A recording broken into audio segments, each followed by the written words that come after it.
हाल ही में एक टीवी बहस में पैगंबर मोहम्मद साहब पर दिए गए विवादित बयान के कारण नुपुर शर्मा की चर्चे चारों तरफ हो रहे हैं।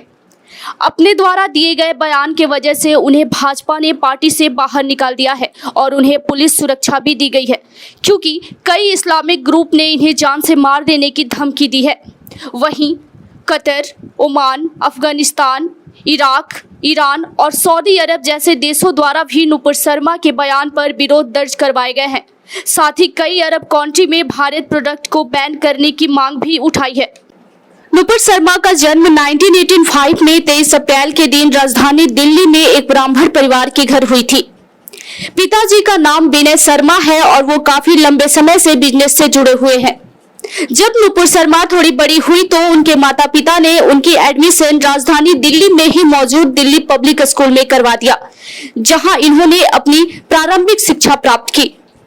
उसके पश्चात उन्होंने अर्थशास्त्र से ग्रेजुएशन की डिग्री हासिल करने के लिए दिल्ली यूनिवर्सिटी में ही एडमिशन प्राप्त किया और यहां से डिग्री हासिल करने के पश्चात अपनी आगे की पढ़ाई के लिए ब्रिटेन चली गई। यहां उन्होंने लंदन स्कूल ऑफ इकोनॉमिक्स में एडमिशन प्राप्त किया और यहां से सफलतापूर्ण LLM की डिग्री हासिल की। बचपन से ही प्रतिभा की धनी नुपुर शर्मा पढ़ाई करने में काफी आगे थी और पढ़ाई करने के दौरान ही यह राजनीति में भी इंटरेस्ट लेने लगी थी।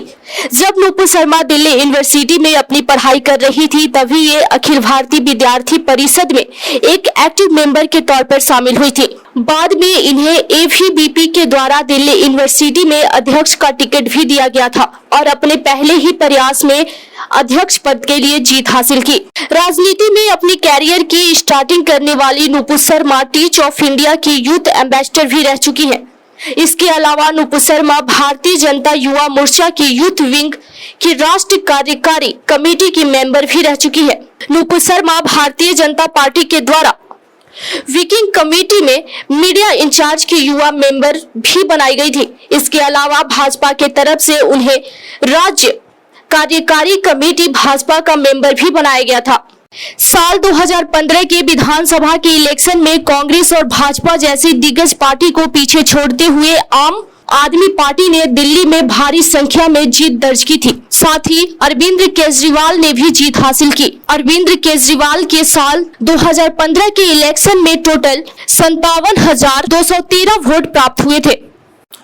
वहीं भाजपा प्रत्याशी नुपुर शर्मा को 25,630 वोट प्राप्त हुए थे और इसी के तहत इस चुनाव में उन्हें असफलता हाथ लगी, किंतु राजनीतिक गलियारी में इनकी मौजूदगी का एहसास जोर पकड़ता जा रहा था और इसी के फलस्वरूप पार्टी में इनकी कद भी बढ़ती जा रही थी।